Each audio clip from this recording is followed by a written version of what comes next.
Welcome to Happily Ever After is just the beginning. Keeping your relationship not just together, but happy, and we mean truly happy, is part art and part science.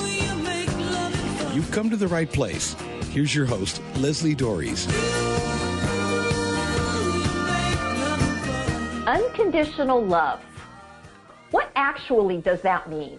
And though most of us want to receive it, we may actually have difficulty giving it. Why? Because it's a lot harder than we think. You want to be loved for all of you, warts and all, and so does your spouse, your child, and in fact, everyone on the planet. So how can you make this happen? Well, that's what I'm going to be talking about today with my guest, talk show host, Betsy Wurzel. So Betsy, thanks for coming on the show and talking about what is actually kind of a complicated topic. Well, thank you for having me on, Leslie. I really appreciate it. Yes, unconditional love. Right? What does that look like? People probably wonder. And in my situation, I was married for 39 years when my husband passed away. He had early onset Alzheimer's. And during his journey, I learned that deep unconditional soul connection that I never had with Matt before, because I had to do everything for him. And he couldn't do anything for me. I couldn't expect him to return to do anything for me because he couldn't. Right. And to me, it's loving someone through their illness, their situation, may not be an illness, it just may be a situation that they're in, knowing that the only return you're going to get is that you know that they love you, and they show that. Okay, and so, because this idea, unconditional love, and for a long time, and I'm still not completely convinced, I'm not accurate about this, but, that unconditional love when we feel it, it's mostly parent to child, right? We say we love our children unconditionally, although some people don't. And this idea of unconditional love. And so I think where a lot of times I get hung up, and maybe other people do, is, does unconditional love mean I have to accept poor treatment? Or, because this is where, I think we get hung up on that word unconditional, because it makes it sound like we just have to let go of anything that matters to us. And I don't really think that's what it means, but I agree. I think that we need to set boundaries. Boundaries are very important for our own mental health. Mm-hmm. And if I was mistreated by somebody, physically, verbally, emotionally, I would have to disconnect. I could not take being treated that way. Okay. So I think there's a difference. My son, Josh, he also learned unconditional love for his dad because he helped take care of his dad. He knew his dad couldn't do anything for him. Now, with Matt's early onset Alzheimer's, of course, he would curse at us because that's part and parcel of the package. So, we overlooked that because he would not have talked to us like that in his normal state of mind. Mm-hmm. So it wasn't Matt being abusive. It was Matt. I called it Mr. L's raising its ugly head or rearing its ugly head. So, but if I was in a relationship with someone who was abusive, I couldn't tolerate that. Right, and so I guess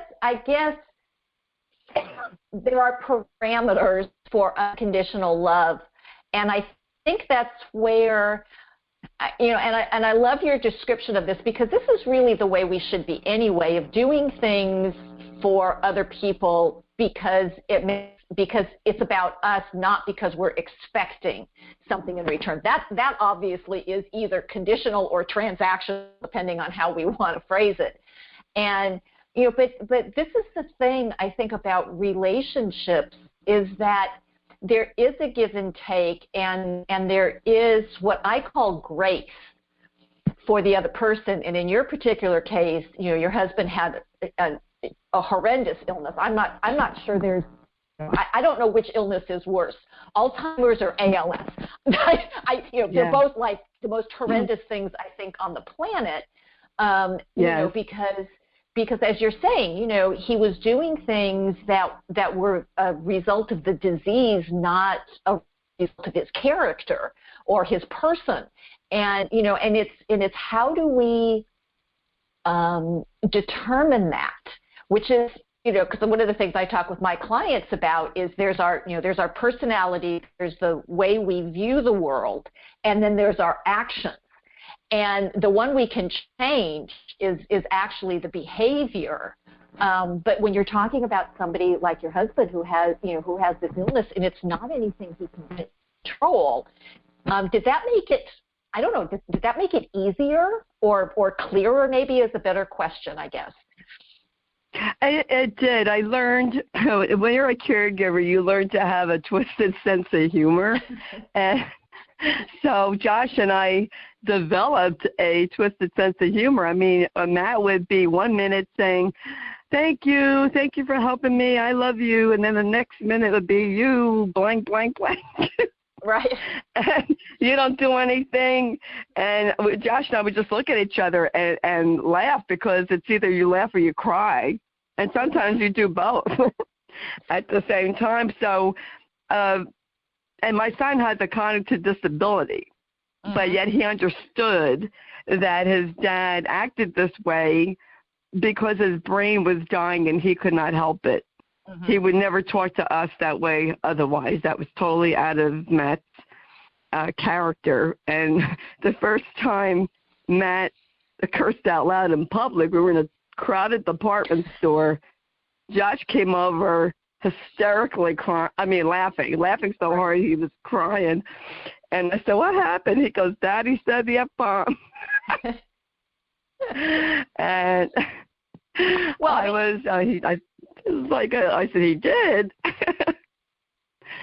So how did you, because this was obviously, a journey for you, and it started with, because obviously my guess is that somebody noticed something was going on with your husband, whether he noticed it, whether you noticed it, whether somebody else noticed it before, because obviously before the diagnosis.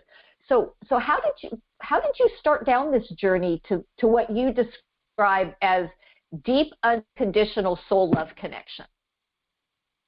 Wow, that's a great question, Leslie. I noticed things at home, and unknown to me at the time, they were noticing things at work. And it wasn't right away. I was very resentful, actually, that Matt didn't tell me what was going on, but then I understood he didn't tell me because he didn't remember. The time he came home, he didn't remember what was going on. And you have to let go of resentment and hostility that you might have had in the past towards your partner, because it won't work. And, I realized, like, midway, I went for counseling. I highly recommend that for anybody, especially caregivers, that, I didn't have to be the strong superwoman. That's a myth. And I don't have to like what's going on with Matt, who would, but I have to accept it. And I had to accept that he was progressing.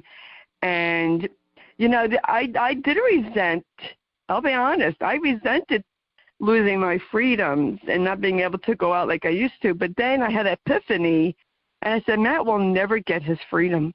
He will never have it. Nobody ever wants to be like this. No one chooses to be like this. And so that hit me when I had that epiphany. And I said, I will gain my independence when Matt dies, but he'll never gain it. And so my attitude changed. And I think we need to, we can't change the situation, but we can change our perspective and how we look at it. And I was Matt's world. Josh and I were Matt's world.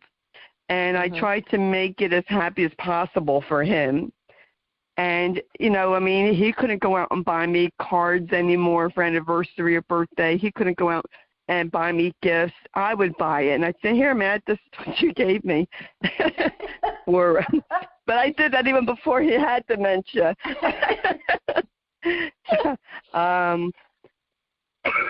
Excuse me. But he used to write like little silly poems in my birthday or anniversary cards, and he couldn't do that anymore.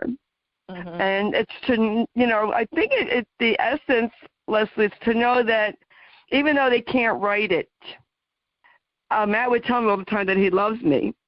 And you just have, I feel that you just have to accept that person as where they are, and love them. And I always say, dementia robs the brain, but it cannot rob the heart. Oh, it cannot rob the heart of love, and the heart knows love, and I truly believe that. Matt knew and felt the love that Josh and I had for him, even when he was dying. He knew that we loved him. Well, and I loved you're talking about this idea of making a choice to, because we do things. Life is unfair. There's, we're not promised smooth sailing, into tomorrow. Stuff happens, and there is that time period where you're kind of stomping your feet and shaking your fist at the sky and going, why is this happening? But then it sounds as if you and your son, probably led by you, was just deciding, we can't change this. So what are we going to do with it? And, and it's obvious that how much you adored him. And so that was, I think that probably played a role in that. It's like, he's not doing this on purpose. It's something that's happening to him as well. And how are we going to get through this? And and you said you did some counseling. What was the result of that? How was that helpful? The counseling helped me know that how I felt was okay, mm-hmm. because I grew up in an emotionally abusive environment as a child, mm-hmm. and I was made to feel that how I felt was not okay. You don't cry; it's a weakness. That's old school thinking. And I learned that it's okay, to cry. It's okay to ask for help. It's okay to validate my feelings, and I have a right to feel however I feel, and I have a right to validate and acknowledge my feelings, because I grew up, and my parents, they grew up during that time where you didn't talk about your feelings. You didn't talk about how you felt, and I raised my son. Talk about how you feel. Come to me and vent on how you feel, and he would. And I suggest to people, let your children vent to you. Don't cut off that communication. You'll be sorry that you do. But I just had to change my attitude, and it's a mindset, Leslie. It's a mindset. I'm going to get through this disease. I'm not going to let this disease defeat me. I am going to make it through.